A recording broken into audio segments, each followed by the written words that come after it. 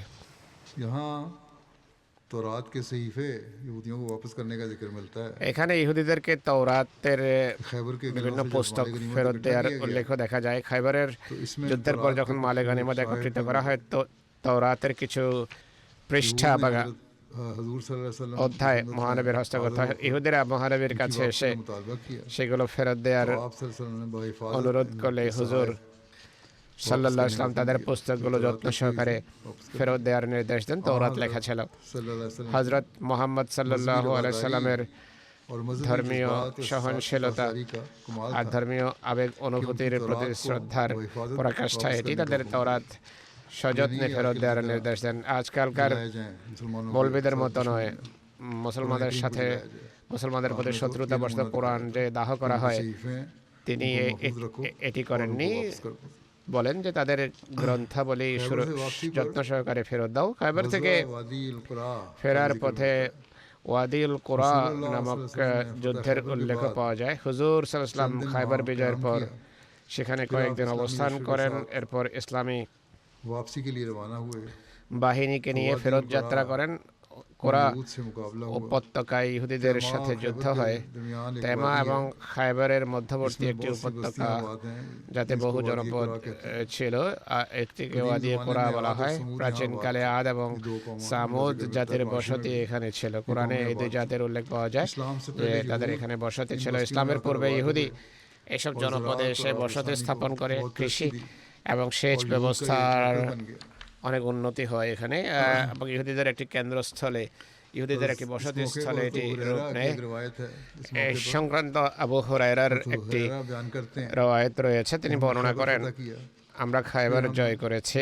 এরপর হুজুর সাল্লাল্লাহু আলাইহি ওয়াসাল্লামের সমভিব্যহারে কোরা উপত্যকায় আসি। তার সাথে তার এক ক্রীতদাস ছিল, যাকে বলা হতো মেদম।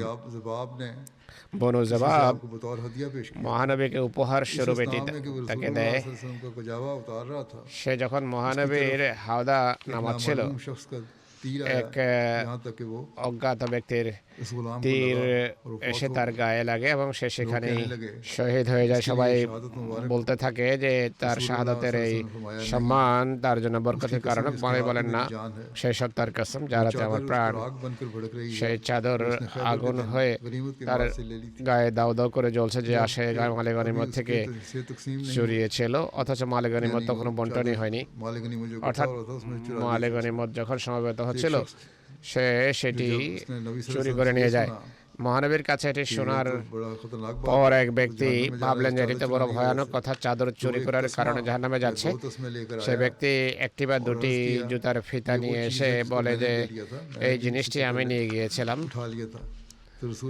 মহানবী সাল্লাল্লাহু আলাইহি ওয়াসাল্লাম বলেন যে একটি বা দুটি ফিতাও আগুনে নিয়ে যাওয়ার কারণ হয়। তুচ্ছ জিনিস হলে যদি চুরি করে থাকো, তা শাস্তির কারণ হবে তোমাদের জন্য।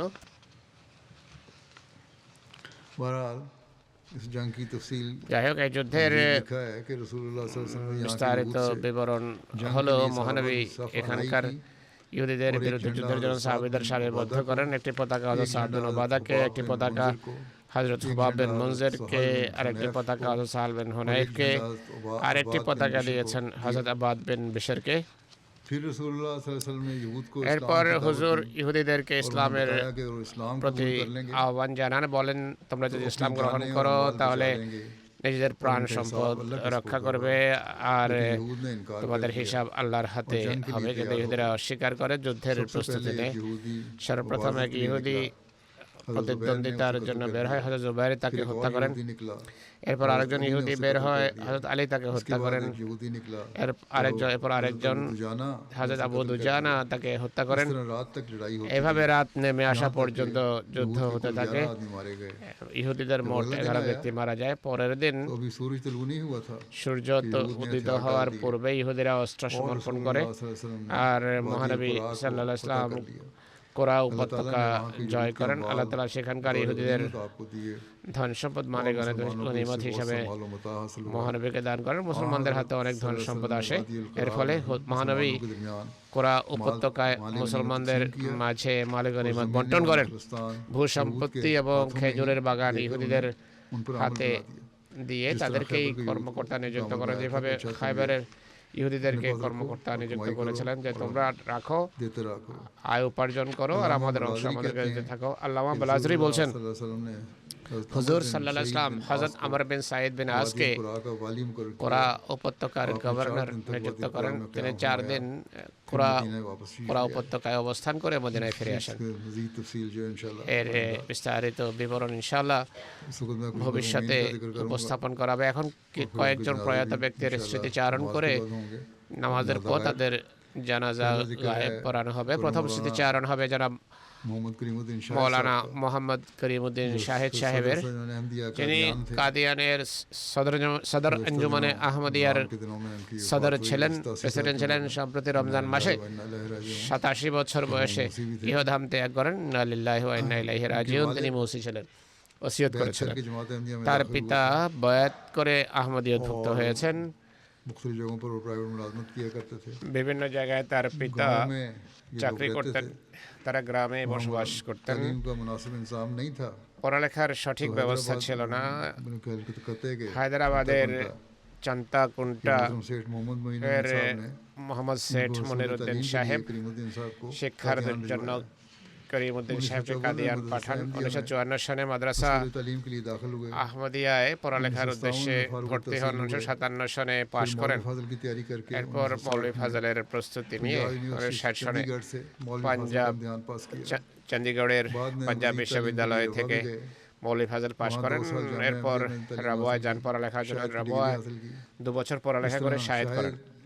এভাবে ভারতে শাহেদ ডিগ্রি অর্জনকারী তিনি প্রথম মুরব্বী ছিলেন। কাদিয়ানে বিভিন্ন দায়িত্ব পালনের তার সৌভাগ্য হয়েছে। তিনি সদর আঞ্জুমানে আহমদিয়া কাদিয়ানের মেম্বার নিযুক্ত হন। 2021 পর্যন্ত তিনি সদস্য ছিলেন, সদর আঞ্জুমান আহমদিয়ার মেম্বার ছিলেন। এরপর এডিশনাল নাজের এরশাদ ওয়াকফে জদিদ বেরুন হিসাবে দায়িত্ব পালনের সুযোগ হয়েছে। সদর উমুমি হিসাবে দায়িত্ব পালনের সৌভাগ্য হয়েছে তার। সদর মজলিস ওয়াকফে জদিদ হিসাবেও কাজ করার সুযোগ লাভ করেছেন। জামিয়ায় প্রিন্সিপাল হিসাবে 2 বার তিনি দায়িত্ব পালন করেন। দারুল কাজায় সদর কাজা বোর্ড ছিলেন, কারপরদাজের প্রেসিডেন্টও ছিলেন। 2021 সনে আমি তাকে সদর আঞ্জুমান আহমদিয়ার সদর নিযুক্ত করি। মৃত্যু এই পদে তিনি অধিষ্ঠিত ছিলেন। এনাম গরি সাহেব কাদিয়ানের নাজরে আলা সাহেব বলছেন, মরহুম অত্যন্ত সরল প্রকৃতির মানুষ, অল্পে তুষ্ট থাকতেন, খুবই সাদা সিধে জীবন কাটিয়েছেন। হুজুর বলছেন এটি সত্য কথা, আমিও দেখেছি। মরহুম জামাতের পক্ষ থেকে যে ভাতা পেতেন তার মাধ্যমে সাদা সিধে জীবন নির্বাহ করতেন। ঋণ করে ব্যয় বা খরচ করা পছন্দ করতেন না। তার হাতের লেখা খুবই সুন্দর ছিল, উন্নত মানের লিপিকার ছিলেন। কম্পিউটার কম্পোজিং যতদিন আরম্ভ হয়নি, বদর ও জামাতের অন্যান্য সাময়িক পুস্তক পুস্তিকার লিপিকারের দায়িত্ব পালন করেছেন। ভালো বক্তা ছিলেন, প্রাবন্ধিক ছিলেন। কাদিয়ানের জলসা এবং কাদিয়ানের অন্যান্য অনুষ্ঠানে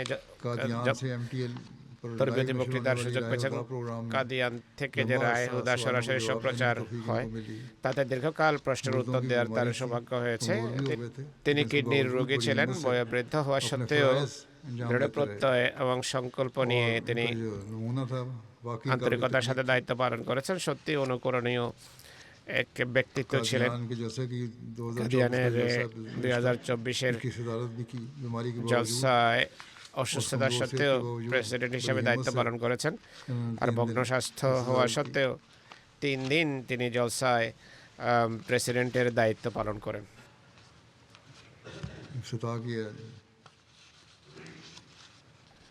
জলসার উদ্বোধন করেন।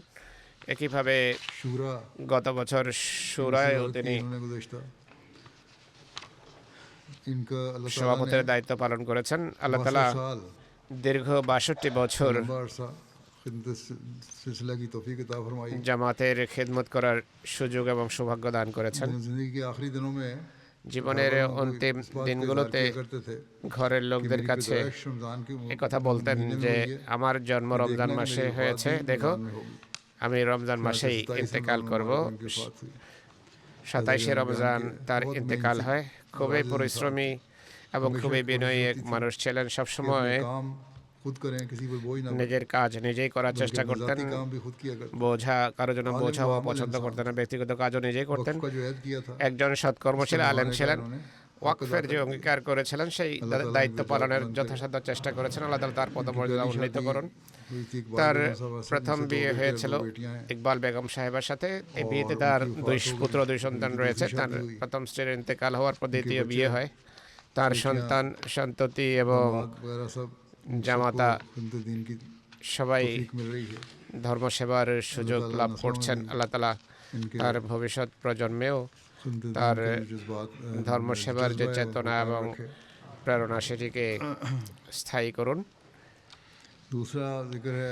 দ্বিতীয় স্মৃতিচারণ হবে আব্দুর রশিদ ইয়াহিয়া সাহেবের, যিনি কানাডার কাজা বোর্ডের প্রেসিডেন্ট ছিলেন।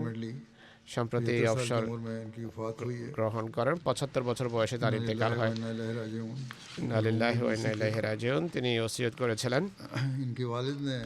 তার পিতা 1945-এর কাছাকাছি সানাউল্লাহ অমৃতসরী এবং মৌলানা আবুল আলা মওদুদী আর মৌলানা মোহাম্মদ আলী এর সাথে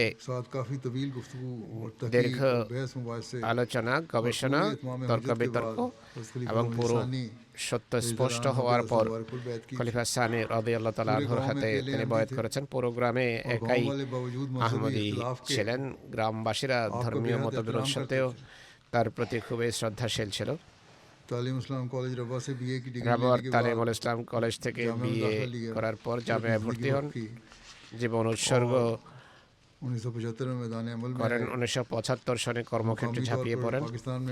স্থানীয় পর্যায়ে প্রথমে পাকিস্তানে পদায়ন হয়। আমেরিকা, কানাডা, গুয়াটেমালায় ধর্ম জামাতের সেবা করার সুযোগ পান। দক্ষিণ আমেরিকায় ন্যাশনাল প্রেসিডেন্ট এবং মুবাল্লিগ হিসেবে কাজ করার সুযোগ হয়। গুয়াটেমালা এবং দক্ষিণ কোরিয়ায় মুবাল্লিগ ইনচার্জ হিসেবে তিনি দায়িত্ব পালন করেছেন।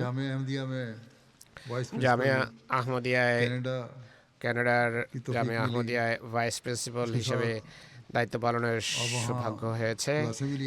সেখানে তিনি কোরআন শরীফের তাফসীর পড়াতেন এবং কালামেরও প্রফেসর ছিলেন। 2017 সনে সদর কাজা বোর্ড কানাডা হিসেবে তাকে নিযুক্ত করা হয়। 2023 পর্যন্ত এই দায়িত্বে নিযুক্ত ছিলেন। গুয়াটেমালায় যখন ছিলেন সেখানে বৌদ্ধ ধর্মের ধর্মীয় নেতা দলাই লামার সাথেও তার কথা হয়। তাকে ইসলামের তাবলীগ করেন। তার বর্তমানে তিনি 3 পুত্র এবং 3 কন্যা রেখে যান। তার পুত্র কাসেম রশিদ সাহেব বলছেন, জামাতের প্রতি ছিলেন গভীর শ্রদ্ধাশীল। জামাতের বিরুদ্ধে কোনো কথা তার কাছে ছিল অসহনীয়, সহ্য করতেন না। জামাতের ব্যবস্থাপনার বিরুদ্ধে যখনই আপত্তি হতো তার পুরো উত্তর দিতেন। আপত্তিকারের কথা শুনে তার ভুল ভ্রান্তির বিষয়ে তাকে বোঝাতেন। সারা জীবন তিনি বলছেন, আমার পিতাকে বা জামাত নামাজ, বিশেষ করে তাহাজ্জুদ পড়তে দেখেছি। অসুস্থতা যত ভয়াবহই হোক না কেন বা জামাত নামাজ পড়ার চেষ্টা করতেন। জীবনের অন্তিম দিনগুলোতেও একই অবস্থা দৃশ্যমান ছিল। সবসময় শেষ দিনগুলোতে খুবই অসুস্থ ছিলেন, কিন্তু পরম ধৈর্যশীল ছিলেন এবং খোদার প্রতি কৃতজ্ঞতাই তার বৈশিষ্ট্য ছিল।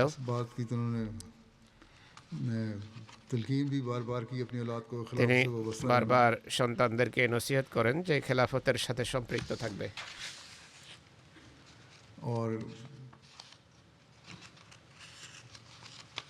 তিনি বলছেন সবসময় আমাকে উৎসাহিত করতেন সোশ্যাল মিডিয়ায় যেন খেলাফত সম্পর্কে গর্বের সাথে এবং সাহসিকতার সাথে লিখি, কেননা এটাই মুসলিম বিশ্ব এবং সারা বিশ্বের ঐক্যের রহস্য।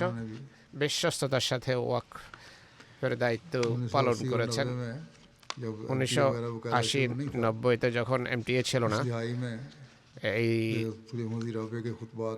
দশকে খলিফা রাবের খুতবা, সালেসের খুতবা लोगों तक पहुंचाते थे মানুষের কাছে কপি করে নিজেই পৌঁছাতেন, এগুলোর কপি लोगों तक पहुंचाते ডুপ্লিকেট করে মানুষের কাছে পৌঁছাতেন 24 থেকে 48 ঘন্টার ভিতর, যেন মানুষের কাছে খলিফার বার্তা পৌঁছে যায় আর জামাতের সাথে যেন খলিফার খেলাফতের সম্পর্ক থাকে। তার ভাতিজা মনসুর নুরুদ্দিন সাহেব, তিনিও জামাতের মুরব্বী, তিনি বলছেন तकरीबन 53 প্রায় 53 বছর ওয়াকফের দায়িত্ব খুবই নিষ্ঠা এবং আন্তরিকতার সাথে তিনি পালন করেছেন। कहते हैं मैंने उनको यही देखा है তিনি বলছেন আমি তাকে দেখেছি ওয়াকফের বিষয়ে খুবই निज़ाम जमात का দায়িত্বশীল, জামাতের हक अदा किया ব্যবস্থাপনার যথাযথ প্রতিনিধি হিসেবে দায়িত্ব পালন করেছেন। খলিফা ওয়াক্তের খুবই অনুগত এবং বাধ্য মানুষ হিসেবে আমি তাকে পেয়েছি। जामिया में तकर्रुर हुआ জামিয়ায় তার নিযুক্তি तो হয়, তার পদায়ন হয়। हम मजमून की अपने তিনি लेक्चर की तैयारी শিক্ষক হিসাবে নিজের বিষয় পড়ানোর যথাযথ প্রস্তুতি करते নিতেন, हैं कि जामिया के तलबा जो हैं बेहतरीन যেন तालिब इल्म, জামিয়ার बेहतरीन ছাত্ররা मुबल्लिग, बेहतरीन मुबल्लिग সর্বোত্তম ছাত্র, সর্বোত্তম মোবাল্লেগ, সর্বোত্তম ওয়াকফে জিন্দেগি হিসাবে বেরিয়ে আসে। তিনি বলতেন খলিফা ওয়াক্ত আমাতে আস্থা রেখেছেন জামিয়া ছাত্রদের পড়ানোর জন্য, সেই আস্থার প্রতি আমার শ্রদ্ধাশীল হওয়া উচিত। मोहम्मद अफजल साहब মির্জা মোহাম্মদ আফজল সাহেব मुरब्बी थे। বলছেন, আফজল সাহেব একজন মুরব্বী, তিনি যে বলছেন খুবই সুস্থ প্রকৃতির এবং শালীন ভদ্র প্রকৃতির ওয়াকফে জিন্দেগি ছিলেন, জামাতের খেদমতকে সব কিছুর উপর প্রাধান্য দিতেন আর কাজের ক্ষেত্রে সহযোগিতা করতে কখনো দ্বিধা করতেন না। আব্দুল নূর আবেদ সাহেব লিখেছেন আমাদেরকে তাফসিরুল কোরআন পড়াতেন, খুবই ভালোবাসার সাথে এবং পরিশ্রম করে পড়াতেন, नोट्स बड़े लिखवाते थे নোটস লেখাতেন और से चेक भी करते थे আর নোটস जो ভালোভাবে कहते हैं हमारे आज भी काम आ रहे চেক করতেন। সেই নোটগুলো আজও আমাদের কাজে লাগছে। हैं। আল্লাহ তাআলা মরহুমের প্রতি মাগফিরাত করুন, কৃপা করুন। अगला পরবর্তী স্মৃতিচারণ হবে মির্জা ইমতিয়াজ আহমদ সাহেবের, যিনি সিন্ধুর হায়দ্রাবাদের আমির ছিলেন। তার পিতার নাম ছিল নজির আহমদ সাহেব, তিনিও অতি সম্প্রতি ইহধাম ত্যাগ করেছেন। ইন্না লিল্লাহি ওয়া ইন্না ইলাইহি রাজিউন। তাদের বংশে আহমদিয়ত তার দাদা জনাব এলমদিন মরহুমের মাধ্যমে के ज़माने में আসে, যিনি প্রথম খলিফার যুগে প্রথমে লিখিত, এরপর কাদিয়ানের জলসা সালানার সময় কাদিয়ান গিয়ে তার হাতে বয়াত করার সুযোগ পান খলিফার হাতে। তিনি साहब মরহুম মির্জা ইমতিয়াজ সাহেব के बाद বিএ পাশ করার পর कारोबार शुरू किया मेडिकल ব্যক্তিগত ব্যবসা आरंभ করেন, মেডিকেল स्टोर मरहूम को खोलें। अल्लाह ताला के फजल से আল্লাহ তাআলার जवानी কৃপায় से মরহুম जिंदगी के आखिरी लम्हे तक যৌবন থেকে আরম্ভ করে জীবনের শেষ নিঃশ্বাস পর্যন্ত ধর্ম সেবার সুযোগ পেয়েছেন। আল্লাহ তাআলা তাকে তৌফিক দিয়েছেন, রীতিমতো তাহাজ্জুদ পড়তেন, দরিদ্র অভাবীদেরকে অন্যের অজান্তে তিনি সাহায্য করতেন। তার পুত্র লিখেছেন इनके कहते हैं আমাদের পিতার জানাজায় आने वाली एक সঞ্জু চাঁদ থেকে আগত এক শিয়া বন্ধু বলেন, मुझे नमाज का तरीका नहीं आता था আমি নামাজ পড়তে জানতাম না, রোজারও কোনো জ্ঞান ছিল না, तालीम और आदाब का मुझे पता ही नहीं था ইসলামী শিক্ষা, ইসলামের রীতিনীতির কিছুই জানা ছিল না, নামাজ পড়া এবং রোজা রাখা আমাকে ইমতিয়াজ সাহেব শিখিয়েছেন। गैर मुस्लिम कहलाते हैं অথচ পাকিস্তানে আমাদেরকে অমুসলিম আখ্যা দেওয়া হয়। তিনি বলেন এরপর আমি কখনো নামাজ পরিত্যাগ করিনি, রীতিমতো আমি যথারীতি ইবাদত করি। মির্জা মাসুদ সাহেব যিনি জামাতের মুরব্বী, তিনি বলছেন फितरत পূর্ণ প্রকৃতি, নেক প্রকৃতি, अखलाक की वजह से इलाके সততা, বিশ্বস্ততা, উন্নত চরিত্রের কারণে এলাকার অনেক সিন্ধি জমিদারের সাথে ভালো সম্পর্ক ছিল ও আহমদিরা তার কাছে আমানত রাখত। साबिक कायद हैं হায়দ্রাবাদ জেলার সাবেক কায়েদ সাহেব कहते हैं दयानत বলছেন খুবই সৎ, दूसरों का दर्द বিনয়ী, অন্যের প্রতি সহানুভূতিশীল, খেলাফতের প্রতি গভীর ভালোবাসা লালনকারী এবং জামাতের ব্যবস্থাপনার জন্য এক আত্মাভিমানী पैसे ना होते ব্যক্তিত্ব ছিলেন। রোগীদের কাছে টাকা না থাকলে নিজের পক্ষ থেকে বিনামূল্যে ঔষধ দিয়ে দিতেন। बात पर एक তার মৃত্যুতে এক বিশাল জনগোষ্ঠী সমবেদনা জানাতে আসে। তাদের সবাই এটাই বলেছেন যে তার মৃত্যুতে আমাদের এলাকায় এক শূন্যতা সৃষ্টি হয়েছে। सलूक फरमाए। আল্লাহ তাআলা মরহুমের প্রতি মাগফিরাত করুন। अगला जिक्र है পরবর্তী স্মৃতিচারণ करम अलहाज হবে আলজেরিয়ার আলহাজ মোহাম্মদ বলারবি সাহেবের। जो गुज़श्ता दिनों में उनकी 82 साल की उम्र সম্প্রতি 82 বছর বয়সে তিনি ইহধাম ত্যাগ করেন। ইন্না লিল্লাহি ওয়া ইন্না ইলাইহি রাজিউন। আলজেরিয়ার অধিবাসী ছিলেন কিন্তু ফ্রান্সে বসবাস করতেন। 2015 সনের যুক্তরাজ্যের জলসা সালানায় স্ত্রী সহ সস্ত্রীক এখানে এসেছিলেন অতিথি হিসাবে, কিন্তু বয়াত করে আহমদী হয়ে যান। জলসার প্রথম দিনে এই জায়গার প্রতি তার এক গভীর ভালোবাসা জন্মায়, যেন এখানে তিনি পূর্বেও এসেছিলেন। তিনি বলেন অনেক দিন থেকেই এই জায়গা এবং এই জায়গার পরিবেশ কে তিনি স্বপ্নে দেখছিলেন। বয়াতের একদিন পূর্বেও এমনই এক স্বপ্ন তিনি দেখেন, যার ভিত্তিতে স্ত্রীকে নিয়ে বা সস্ত্রীক হযরত মসিহ মউদের জামাতে প্রবেশের সিদ্ধান্ত নেন তিনি।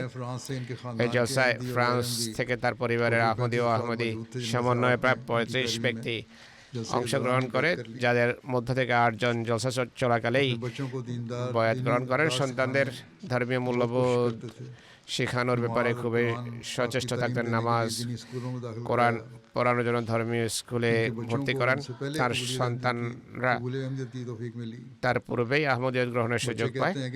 তার সন্তানরা বলে যে আমাদের পিতা আমাদেরকে ধর্মীয় শিক্ষা দেন, যা আমাদের হৃদয়ে ধর্মের গভীর ভালোবাসা এবং আনুগত্যের চেতনা ও প্রেরণা সৃষ্টির কারণ হয়েছে। এই কারণে আমাদের জন্য আহমদিয়ত গ্রহণ করা সহজ হয়ে যায়, সহজসাধ্য হয়। তাদের বংশে আহমদিয়ত তাদের পুত্র বড় পুত্রের মাধ্যমে আসে, যিনি একদিন স্যাটেলাইট চ্যানেল অ্যাডজাস্ট করছিলেন।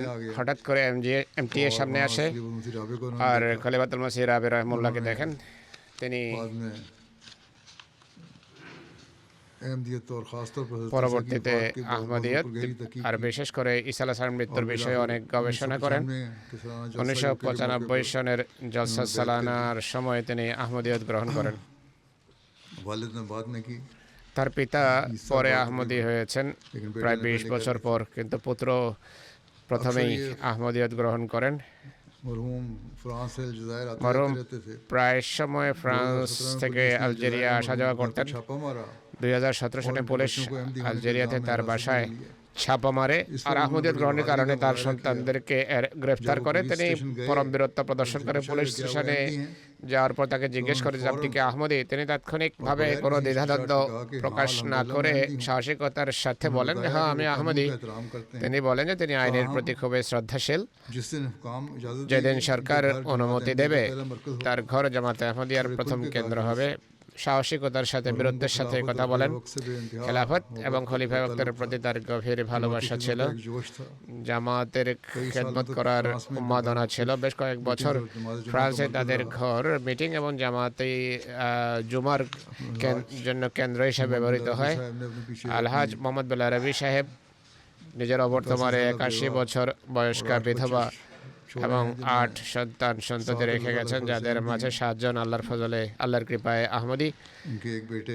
তার এক পুত্র ফ্রান্স জামাতের সেক্রেটারি তাবলিগ আর আরবি ডেস্ক ফ্রান্সের তিনি ইনচার্জ। তার কন্যারাও ধর্মসেবার সুযোগ পাচ্ছেন। আলজেরিয়ার একজন আহমদী লিখছেন আলহাজ মোহাম্মদ সাহেব খুবই পুণ্যবান এবং বদান্যশীল ব্যক্তি ছিলেন। সবসময় খোদার প্রতি কৃতজ্ঞতা প্রকাশ করতেন যে তিনি যুগ ইমামকে চেনার এবং তার হাতে বয়াত করার সুযোগ পেয়েছেন। তিনি বলেন যুগ ইমামের হাতে বয়াতের পর আমার ঈমান দৃঢ় হয় এবং আমার বিশ্বাস আরও দৃঢ়ভাবে হৃদয়ে গ্রথিত হয়। আলজেরিয়ার সদর আনসারুল্লাহ বলছেন প্রতিটি জামাতি অনুষ্ঠান এবং মিটিংয়ের জন্য নিজের ঘর দিয়ে দেন, বরং ঘরের একটা অংশ নামাজ সেন্টার হিসাবে ব্যবহারের জন্য ওয়াকফ করে দেন। আলজেরিয়ার একজন আহমদী বলেন খোদার সাথে তার এক বিশেষ সম্পর্ক ছিল। তাকওয়ার একটা উদাহরণ ছিলেন। যথাসময়ে নামাজ পড়ার জন্য ব্যাকুল থাকতেন। চরম অসুস্থতার সময়ও তিনি যথারীতি তাহাজ্জুদ পড়তেন। কাকুতি মিনতি এবং দৃঢ় বিশ্বাস নিয়ে আল্লাহর কাছে দোয়া করতেন আল্লাহ তাআলা মরহুমের প্রতি মাগফিরাত করুন, কৃপা করুন, তার পদমর্যাদা উন্নীত করুন। পরবর্তী স্মৃতিচারণ জনাব কোটলির আশরাফ সাহেবের, তিনি সম্প্রতি 70 বছর বয়সে ইন্তেকাল করেন। ইন্না লিল্লাহি ওয়া ইন্না ইলাইহি রাজিউন। তিনি কঙ্গোর নবীদ আশরাফ সাহেব মুরব্বী সিলসিলার পিতা ছিলেন আর মুরব্বী সাহেব কর্মক্ষেত্রে থাকার কারণে পিতার জানাজায় অংশগ্রহণ করতে পারেননি। তাদের বংশে হযরত মসিহে মাউদ আলাইহিস সালাতু ওয়াস সালামের সাহাবী হযরত নূর ইলাহি রাদিয়াল্লাহু তাআলা আনহুর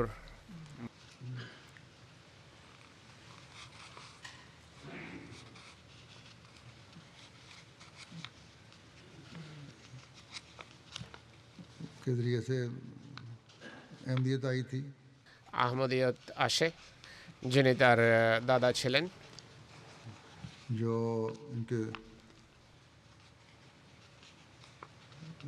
दादा थे।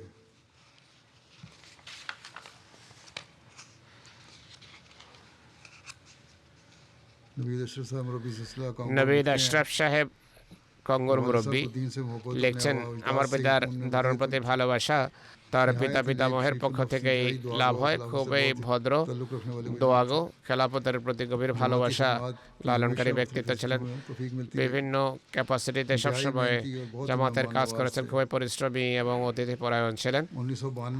1992 সনে কয়েকদিন খোদার পথে বন্দী জীবন কাটানোর সৌভাগ্য হয়েছে। কোরআন এবং মসিহ মওউদ খলিফাদের লিখিত কবিতা নজম গভীর ভালোবাসার সাথে পড়তেন। প্রতি শ্রোতার হৃদয়ে তা প্রবেশ করত। তার কণ্ঠস্বর খুবই ভালো ছিল।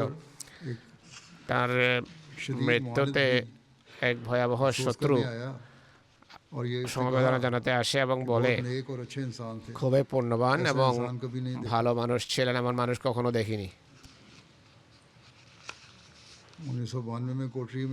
1992 সনে কোটলিতে যে ভয়াবহ বিরোধিতা হয়, সেই সময় জামাতের বিরোধীদের সামনে পরম বীরত্ব এবং ইমানি সৎসাহস প্রদর্শন করেন তিনি। মৃত্যুর একদিন পূর্বেও আমেলার মিটিংয়ে যোগ দেন, চাঁদা দেন, আর মৃত্যুর দিনও তাহাজ্জুদ পড়েন, কোরআন তেলাওয়াত করেন, ফজরের নামাজ পড়েন। এরপর 8:30 দিকে আল্লাহ তাআলার দরবারে ফিরে যান। সাবেক কায়েদ হায়দ্রাবাদ শেহবাজ সাহেব বলছেন, খুবই কর্মঠ, জামাতের প্রতি আত্মাভিমানী, খুবই সাহসী একজন মানুষ, তাবলীগের গভীর উন্মাদনা লালনকারী এক ব্যক্তি ছিলেন। সবচেয়ে বড় বৈশিষ্ট্য যা দেখেছি তা হলো তিনি এমনভাবে খেদমত করতেন যেভাবে দৈনন্দিন ভিত্তিতে এক ব্যক্তি তার ব্যক্তিগত কাজ করে থাকে, এইভাবে এই চেতনা নিয়ে ধর্মসেবা করতেন। এক জায়গায় তিনি চাকরি করতেন। একবার জামাতের বিরোধিতা ভয়াবহ রূপ ধারণ করে। মৌলভীরা সেই কোম্পানির ব্যবস্থাপক উপর চাপ দেয় যে একে বের করে দেন। জেনারেল ম্যানেজার মৌলভীদেরকে বলে যায়, সে আহমদি কি কাদিয়ানি বা বিরজাই, এই কথা বাদ দেন, শুধু বলুন আমাকে, বা তার এমন কোনো দোষের কথা বলুন যার ভিত্তিতে আমি তাকে কোম্পানি থেকে বের করতে পারি। মৌলভীরা এই কথার কোনো উত্তর দিতে পারেনি। এইভাবে কোম্পানিতে তার চাকরি অব্যাহত থাকে। তিনি তার বর্তমানে স্ত্রী এবং 3 কন্যা 4 পুত্র রেখে গেছেন। তাদের সন্তান সন্ততিও আছে। আল্লাহ তাআলা তার প্রতি মাগফিরাত করুন, কৃপা করুন এবং তার পদমর্যাদা উন্নীত করুন।